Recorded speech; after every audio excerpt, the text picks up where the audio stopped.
시장은 1900대 안착을 위한 진통 과정이 전개되고 있습니다. 어떤 전략으로 어떻게 대응해야 될지 3인의 전략에서 알아보도록 하겠습니다. 오늘 이 시간에는 머니투데이 방송의 이학영 전문위원, 하이투자증권의 이성호 부장 두 분 함께 하십니다. 두 분 안녕하십니까? 네. 안녕하세요. 시장의 중심이 되는 키워드를 하나하나씩 확인해 보도록 하겠습니다. 먼저 5위부터 3위까지 키워드를 화면을 통해서 확인해 보도록 하겠습니다. 오늘의 5위 키워드는 공매도 금지 연장 검토입니다. 금융위에서 3개월 한시적으로 시행 중인 공매도 금지의 연장을 검토 중인 것으로 알려졌습니다. 유럽의 공매도 금지 강화 분위기에 따른 것으로 보입니다. 4위 키워드는 캐터필러 어닝 서프라이즈입니다. 세계 최대 중장비 업체인 캐터필러가 어닝 서프라이즈를 기록했습니다. 국내 기기업종 전망에 대해서 알아봅니다. 3위 키워드는 삼성전자 대규모 투자설입니다. 삼성전자가 내년 15조 원에 이르는 투자를 할 것으로 일부 알려지고 있습니다. 특히 시스템 반도체 쪽 투자는 8조 원에 이를 것으로 전해지고 있습니다. 캐터필러 얘기 먼저 좀 해보도록 하겠습니다. 캐터필러 아무래도 이 중장비 업체 쪽에서는 세계 최대 업체이기 때문에 상징성도 있고요. 일단 3분기 실적이 매출액이나 순이익이 40% 이상 증가하는 서프라이즈를 기록을 했고요. 지역별로 보면은 이머징 쪽이 일단 좋은 쪽으로 좀 나오고 있습니다. 이성호 부장께 좀 여쭤보겠습니다. 캐터필러 상당히 상징성 있는 경기를 상징하는 업체라고 좀 볼 수가 있는데요. 일단 서프라이즈는 나왔고요. 이게 국내 업체들에도 좀 모멘텀이 될지 이런 부분하고 연관지어서 좀 관심 있게 좀 볼 종목이 있으면 좀 같이 말씀 좀 해주십시오. 일단 기계업종이 조금 아까 제가 보니까 아침에 1% 좀 넘게 오르다가 지금 0.7% 오르는 걸로 이제 상승폭이 좀 둔화가 됐고요. 그렇지만 업종 상승 순위 상위에 랭크가 돼 있습니다. 그러나 상승 종목을 봤을 때 캐터필러하고 그렇게 큰 연관이 있다라는 그런 생각은 좀 들지는 않습니다. 어쨌든 생각보다 지금 글로벌 건설 경기 쪽은 양호하고, 그렇지만은 한국의 건설 아직은 좀 부진한 게 지속이 되고 있고 또, 상당히 좀 민감한 중국의 건설 경기도, 긴축 정책이 완화에 대한 기대가 있습니다만 아직까지 거기까지 미치지 못하면서 중국도 건설 경기가 주춤하고 있어서 관련 업종들 큰 기대는 아직은 좀 어렵다라고 생각을 합니다. 다만 이제 캐터필러의 납품을 많이 하는 진성 TEC가 좀 수혜주로 거론이 되고 있는데 3분기 실적도 이것도 좀 확인을 해봐야 될 것 같고요. 전반적으로 미국식하고 우리나라하고 건설 경기가 좀 약간은 차이가 있기 때문에 또 이 글로벌 한국이 주로 이제 건설 쪽에 진출해 있는 게 중동계인데 그런 쪽에서는 약간 좀 다른 점이 있지 않나라고 생각을 하고 우리 시장에서는 그렇게 큰 영향을 주기는 어렵지 않나라 생각을 합니다. 기계업종이라면 대표적으로 경기에 민감한 업종이라고 할 수 있는데요. 그래서 오늘 상승하는 것도 좀 일단은 분위기 탓으로 일시적인 상승으로 좀 보시는 거죠? 진성 TEC 말씀하시죠. 기계업종 전체적으로 상승하는 기계업종 상승하는 게 제가 쭉 봤더니 이거와 좀 다르게 납품 수주한 게 좀 있었고 그런 것들이 좀 두산중공업도 또 다른 이유로 상승을 그렇죠. 하고 예. 그렇기 때문에 개별 종목의 상승이 전체 업종의 상승으로 좀 연결이 된 거지 이거와는 좀 상관이 없다라고 생각을 합니다. 예. 다음으로 이제 삼성전자 얘기 좀 해보겠습니다. 일단 확인된 사항은 아닙니다. 근데 일부 보도에 의하면은 15조 원을 내년에 이제 반도체 쪽에 투자를 하겠다. 그 중에서도 비메모리 쪽에 8조 원. 그러니까 메모리보다 비메모리가 커지는 겁니다. 이거는 삼성전자의 현재 투자 추세라고도 좀 볼 수 있겠는데요. 관련해서 이제 코스닥 쪽의 비메모리 관련 업체들이 일제히 오늘 좀 급등을 하고 있고요.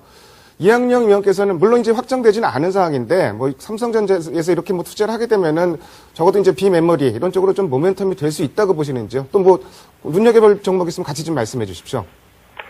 네, 말씀하신 대로죠. 지금 일부 언론에서 그렇게 보도 내었고요. 증권거래소에서 공시 의뢰가 들어갔기 때문에 오늘 18시죠. 오후 6시 전에 삼성전자는 사실 여부에 대해서 공시를 하게 돼 있습니다. 일단 미확인된 것에 대해서 코멘트하기가 상당히 쉽지 않고요. 적절하지도 않다고 생각하는데요. 일단 이렇게 보는 거죠.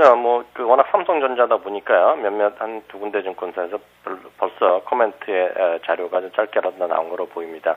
굳이 종목을 얘기하면 국제 엘렉트릭, 원익 IPS, SDS 반도체, 하나마이크론 등등 얘기하는데요.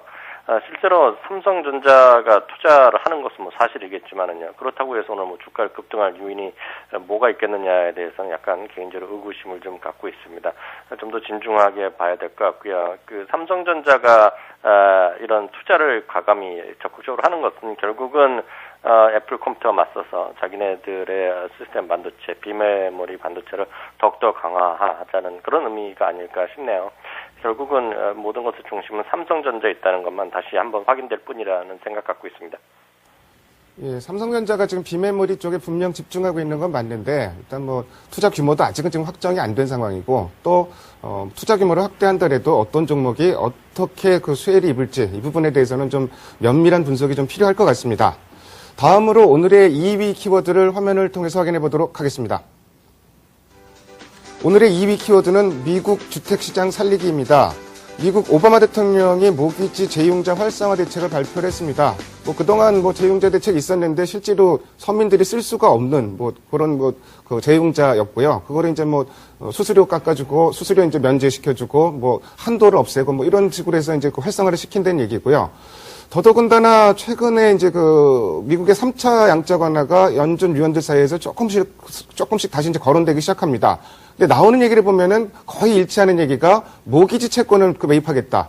이 얘기는 결국은 이제 미국 정책 쪽이 주택 경기 살리기 쪽으로 가는 게 아니냐. 이전에 소비에서 뭐 소비가 쉽게 살아날 수 있는 건 아니니까 주택 경기부터 일단 살려놓자. 뭐 이런 얘기도 있고요. 반면에 이제 그 네바다주에서 이런 얘기를 오바마 대통령이 했다는 거는 거기가 이제 그 주택 가압류 연체가 가장 많은 지역인데 선거 앞두고 일단 뭐 정치적인 액션이냐 좀 이런 얘기도 좀 일부는 좀 나오고 있는 것 같습니다. 이학년 위원께서는 글쎄요, 그 미국의 지금 그 경제 정책이 주택시장 쪽으로 거의 올인하는 좀 이런 모습을 보여주고 있는데 뭐 이런 현상에 대해서는 좀 어떻게 생각하시는지요? 네, 우리 언론에서 별로 다루고 있지 않은 것인데요. 정말 미국의 주택 문제는 정말 심각합니다. 특히 네바다주의 대표적인 도시가 라스베가스인데요. 라스베가스 인구에는 아시다시피 사막 한복판에 만든 지역 아닙니까? 그래갖고 뭐 후양처럼 24시간이 뭐 불야성 같은 곳인데 조금만 벗어나면 이게 지금 아파트 같은 거 있지 않습니까? 콘도미니엄 짓고 주택지를 짓다가 갑자기 멈춰섰기 때문에요. 유령 도시가 아주 산자입니다. 그 정도로요. 주택 가격도 아주 폭락한 상태고요. 전혀 지금 회복될 기미가 없다는 것이죠. 그렇기 때문에 상상 이하로 지금 주택 가격이 떨어졌습니다. 특히 라스베가스 지역이요. 제가 알기에는요. 그런 것들이 상당히 심각하게 되고 있죠. 이런 것이 해결되지 않고서 어떻게 고용이 창출되며 소비가 늘어날 수 있냐는 것에 문제가 있기 때문에 지금 오늘 오바마 대통령이 바로 지금 네바다에 가기 전에 미 연방 주택청에서 그런 리파이낸싱 건에 대해서 얘기가 나온 것으로 저는 이해를 하고 있고요. 그렇게 이제 보도하는 걸 저도 직접 뉴스에서 봤는데요. 결국 이거 아니겠습니까? 기본 중에 기본은 결국 미국 사람들이 젊은이들이 방송에서 자주 말씀드린 것이지만 주택 구매 의지 자체가 좀 많이 꺾여져 있다는 것이죠. 미국 사람들도 예전에 보면 주택을 하나 갖고 있으면 그 가격이 꾸준히 올라왔기 때문에 그게 이제 부의 원천이 됐었는데요. 그것이 이제 최근에 꺼지면서 큰 문제가 된 것이죠. 특히 잡 자체가 없기 때문에 미국의 젊은이들이 집을 대학교를 졸업하고 나서도 심지어 대학교에서부터 독립하는 친구들이 많은데 독립을 안 한다는 것이죠. 잡 자체가 없었기 때문에. 잡이 없기 때문에 주택 수요가 없는 것이고 그러니까 이런 것을 모두 한꺼번에 해결하기 위해서 주택 시장의 경기를 살리기 위해서 올인하는 것인데 실제로 주가도 특히 콘도미니엄 짓는 회사들이 오늘 주가 좀 올랐습니다. 3% 올라갔기 때문에 업종 내에서는 제일 많이 올라갔는데요. 미국의 전략가들 시각은 그러네요. 이렇게 장기적으로 이어질 어떤 모멘텀이 되기에는 아직 역부족이 아니냐 이런 시각이 좀 많이 있는 것으로 저는 이해를 했습니다. 아무래도 지금 현지에서 말씀을 해주고 계시기 때문에 현실적인 그러니까 체감 경기, 주택 경기는 여기서 느끼는 것보다는 훨씬 더 심각한 것 같고요. 상당히 그 부분은 앞으로도 계속 좀 관찰할 필요가 있을 것 같습니다. 다음으로 이제 주택 얘기 말고 이제 미국 성장률 얘기 좀 해보겠습니다. 부장님께 좀 여쭤보겠는데요. GDP 성장률 사실은 1%, 3분기 GDP 성장률 1%대 예상했다가 시간이 가면 갈수록 이게 좀 올라가고 있습니다. 그래서 이번 목요일 날 발표되는데 지금은 한 2.5% 여기까지 좀 올라와 있는데요. 전체적으로 이런 상황을 보면은 더블든 얘기는 이제 쑥 들어간 거였고요. 미국 경제가 어느 정도 지금 회복 조짐을 보이고 있다. 이런 신호로 봐도 좀 무방할까요? 네, 그렇습니다. 이제 내일 밤이죠. 미국의 GDP 발표가 되는데 컨센서스가 한 2.5%까지 올라와 있습니다. 1분기에 0.4%였고요. 2분기에 1.3%. 거기에 비해서 숫자가 차츰 높아지면서 안정감을 주고 있습니다만은 미국의 GDP는 우리나라에서는 보통 이제 전분기 대비 또는 전년 동기 대비로 발표를 하는데 미국은 전분기 대비 연율, 즉 그러니까 고폭 4를 한다라고 보시면은 맞을 것 같습니다. 이제 계절 조정이 좀 들어가긴 하는데 그래서 전분기 대비로 따지면 한 0.6% 정도 3분기에 2분기보다 성장을 한다라는 얘기. 뭐 그렇게 사실 높은 건 아닙니다만은 미국의 신용등급 하락이라든가 WTI에 대한 우려 그리고 아시다시피 그리스 문제로 지금 소비 심리가 많이 위축된 그런 상황에서도 이런 숫자를 냈다는 것은 상당히 고무적인 일이다라고 할 수가 있습니다. 뭐 이 정도면은 WTI 우려를 해소하는데 충분한 숫자라고 생각을 하고요. 일각에서는 지금 뭐 3% 얘기까지도 좀 나오고 있는 그런 상황인데 2.5%를 웃돌 경우에는 우리 증시나 미국 증시를 한 단계 레벨업 시키는데 상당히 큰 모멘텀을 제공할 것이다라고 생각을 합니다. 사실 미국 경제가 상반기에 이렇게 크게 둔화된 이유는 미국의 소비라든가 뭐 투자 같은 게 안 이루어졌다. 그것도 어느 정도 있습니다만 그거보다 더 큰 요인은 일본의 대지진으로 인해서 1분기, 2분기에 그 부품 공급이 원활치 않아서 자동차 같은 그런 어떤 산업 생산이 원활치 못했고 그것 때문에 이렇게 좀 나쁜 숫자가 나왔었는데 거기에 대해서 어느 정도 기저 효과가 반영됐다라고 볼 수도 있습니다만 어쨌든 미국의 경제는 점차 정상화되고 호전되고 있다라고 봐도 무방하고요. 다만 이제 GDP 수치가 좀 높게 나온다면은 또 우리가 기대하고 있는 FOMC에서의 어떤 부양책에 대한 기대치가 그만큼 낮아진다라는 것도 우리가 좀 짚고 넘어가야 된다라고 생각을 합니다. 뭐 시장은 일단 뭐 2.5% 정도를 가정하고 움직이는 것 같고요. 분명 뭐 어떻게 나올지는 좀 예상하기는 좀 어렵습니다. 근데 2% 이상만 나와도 시장의 악재는 아닐 것이다. 이런 얘기들도 좀 하고 있고요. 어쨌든 이제 그 중요한 부분은 이제 시장 관심의 무게중심이 유로존 쪽에서 이제 미국의 경제 쪽으로 서서히 옮겨가고 있다는 점. 이 점은 시청자 여러분들도 좀 주목하실 필요가 있을 것 같습니다. 다음으로 오늘의 1위 키워드를 화면을 통해서 확인해 보도록 하겠습니다. 오늘의 1위 키워드는 1900선 저항입니다. 어제 뭐 유럽 증시, 뭐 뉴욕 증시 모두 급등을 했는데 우리 시장은 지금 약보합세. 조정치고는 사실 뭐 괜찮은 조정이라고 볼 수 있고요. 일단 어제 기준으로 20일 이격도가 106%까지 올라갔었습니다. 사실 뭐 보통 이격도 105%면은 그 과열권이라고 하는데 106%까지 올라갔기 때문에 단기 숨고르기가 필요한 시점이 아니냐 뭐 이런 얘기도 좀 나오고 있고요. 이성호 부장께서는 글쎄 우리 시장 오늘 조정받고 있는데 조정 양상은 좀 견고한 편이고요. 글쎄 뭐 자율조정으로 보시는지요? 좀 어떻게 또 대응해야 될까요? 그렇죠. 뭐 지금 3.9% 빠지고 있는데 미국 시장에 비하면은 지금 좀 약한 상황이지만 어저께 또 워낙 또 오버해서 많이 올랐기 때문에 자연스러운 조정. 즉 지금 단기간에 상승폭이 컸기 때문에 조정이 좀 필요한 시점에서 조정이 나오고 있다라고 보고요. 8월 이후 지금 박스권 상단이 1900선이었는데 거기에 대한 부담도 지금 만만치 않게 압력으로 작용하고 있다라고 볼 수가 있습니다. 그러나 무엇보다도 여기서 한 단계 또 레벨업이 되기 위해서 상승 동력이 좀 부족하다라는 게 좀 문제가 되고 있습니다. 그리스, 유럽 해결 위기감으로 지금 1644에서 1900까지 올라왔는데 여기서 또다시 좀 더 오르기 위해서는 말씀하신 대로 이제 그 펀더멘털에 대한 문제가 좀 더 강화가 개선이 된다든가 뭐 기업 실적들이 좋아진다든가 이런 게 있어야 한 단계 더 레벨업이 될 텐데 아직까지 그런 모멘텀이 제공되지 못하고 있기 때문에 1900선에서는 바로 이걸 뚫기는 좀 어렵지 않을까라고 싶습니다. 사실 또 26일 날 그러니까 내일 이제 해법이 나오게 돼 있죠. 목요일 날 해법이 나오는데 이게 해법이라는 게 지금 당장의 어떤 유럽의 재정 적자 문제를 해결할 수 있는 것도 아니고 유럽의 경제를 훨씬 더 좋게 경제 성장률을 높게 할 수 있는 그런 문제도 아닙니다. 다만 그리스로 인해서 굉장히 나빠질 수 있는 것을 봉합하는 그러니까 위험이 수면 아래로 가라앉는 그런 역할을 하는 것에 불과하기 때문에 이런 나올 해법들에 대한 너무 큰 기대를 갖는 것은 별로 좋지 않다라고 생각을 하고요. 추가 상승을 위해서는 뭐 아까 언급이 됐습니다만 미국의 경제 성장률이 2.5% 이상으로 좀 더 속도를 내면 더 좋을 것 같고 또는 이제 지금 뭐 Q3 3차 양적 완화에 대한 얘기가 연준 내에서도 계속 활발히 되고 있는데 이런 것들이 보다 가시화되고 또 실제로 3차 양적 완화가 된다면은 저는 뭐 이것만 나온다면은 전고점까지 상승 상승도 충분히 가능하다라고 보지만은 어떤 이런 새로운 모멘텀이 있어야 여기서 추가 상승이 좀 쉽고 기존의 어떤 그 유럽 문제 해결이라든가 그런 것만 가지고는 여기서 추가 상승하기 상당히 좀 제한적이라고 봅니다. 예, 말씀 잘 들었고요. 역시 뭐 그 3차 양적 완화하고 양호한 성장률 서로 상반된 얘기인데요.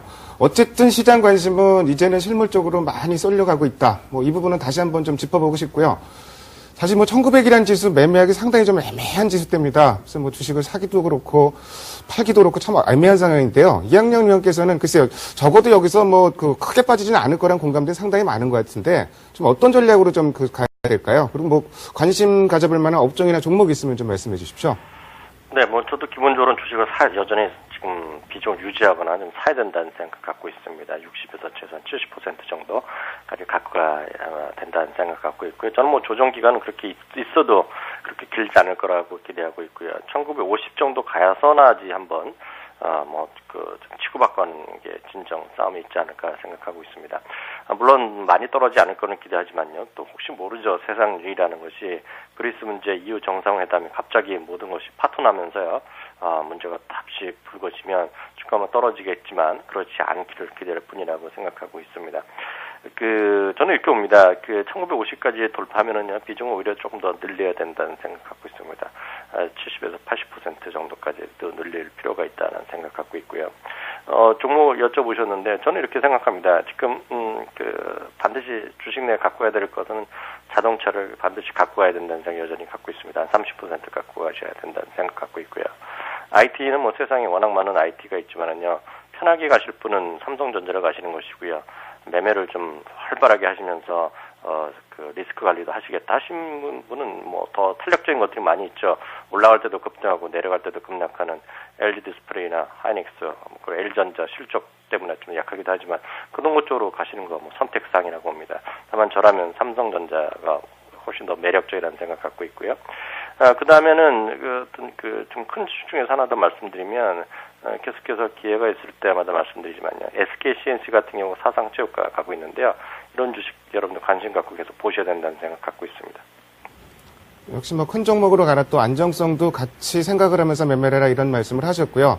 시장이 사실은 어떻게 보면은 최근에 이제 악재를 기다리면서 급락을 노리는 투자자들도 많이 늘어나는 것 같습니다. 그 얘기는 역설적으로 얘기해서 시장에 대해서 하방 경직성이 아직까지는 좀 강하다. 이거를 좀 보여주는 반증이라고 생각합니다. 지금까지 5가지 키워드를 통해서 시장의 흐름을 살펴봤습니다. 오늘 두 분 말씀 잘 들었습니다. 감사합니다. 감사합니다.